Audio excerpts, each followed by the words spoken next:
শরীয়তপুরে মৃত্যু ফাঁদে পরিণত সড়ক, কত প্রাণ গেলে নড়বে দায়িত্বশীল মহল। শরীয়তপুর জেলার গুরুত্বপূর্ণ সড়কগুলো আজ যেন মৃত্যু ফাঁদে পরিণত হয়েছে। খানাখন্দ, ভাঙা পিচ, কাদা ও পানিতে ডুবে থাকা পথ, সব মিলিয়ে সাধারণ মানুষের জন্য এই সড়কগুলো এখন চরম ঝুঁকিপূর্ণ। প্রতিদিনই ঘটছে ছোট বড় দুর্ঘটনা, আহত হচ্ছেন অসংখ্য মানুষ, হারাতে হচ্ছে প্রাণও। সম্প্রতি তোলা একটি ছবিতে দেখা যায় একটি যাত্রীবাহী বাস বিপজ্জনকভাবে হেলে পড়ে ভাঙা ও কাদাময় রাস্তা দিয়ে চলাচল করছে। আশপাশে ছড়িয়ে আছে বড় বড় গর্ত ও ভাঙা অংশ, যা যে কোনো সময় বড় দুর্ঘটনার কারণ হতে পারে।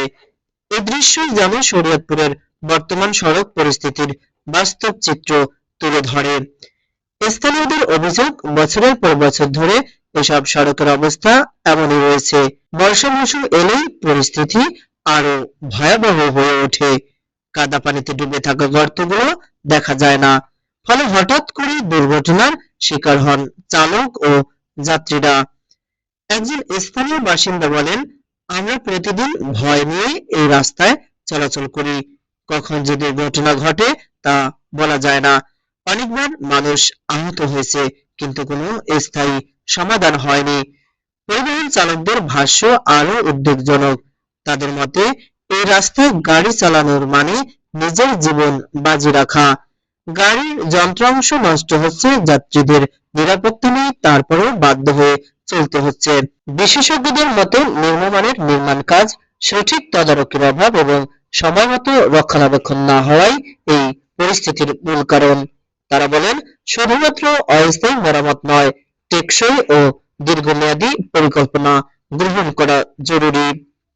জনপ্রতিনিধিদের প্রতি সরাসরি প্রশ্ন, এই সড়কগুলো কি শুধু কাগজে কলমেই উন্নয়নের তালিকায় থাকবে? আর কত মানুষ আহত বা নিহত হলে বাস্তব পদক্ষেপ নেওয়া হবে? জনগণের করের টাকায় নির্মিত এই সড়কগুলো কেন আজ এমন বেহাল অবস্থায়? কোথায় সেই উন্নয়ন, কোথায় সেই জবাবদিহিতা?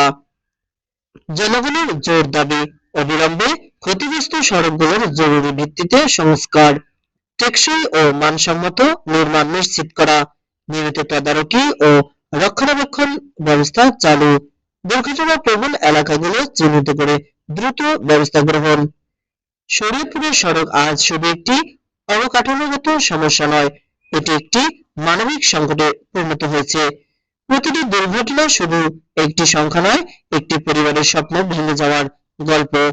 এখনই সময় দায়িত্বশীল জনপ্রতিনিধি, সংশ্লিষ্ট কর্তৃপক্ষ এবং নীতি নির্ধারকদের কার্যকর পদক্ষেপ নেওয়ার।